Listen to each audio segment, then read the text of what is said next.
হঠাৎ মঞ্চত কান্দি উঠিল জুবিন। হুকে খুন্দা মাৰি ধৰা জুবিনে কান্দি কান্দি গালে মুগ্ধ হিয়া মোৰ।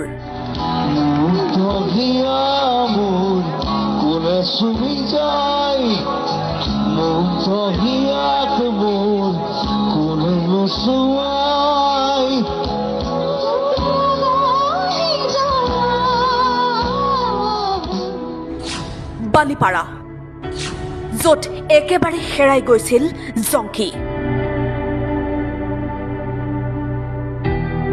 বালিপাৰাৰ এক সংগীত অনুষ্ঠানৰ পাছতেই 2002 চনত এক পথ দুৰ্ঘটনাত ভগ্নী জংকিক হেৰুৱাইছিল জুবিন গাৰ্গে।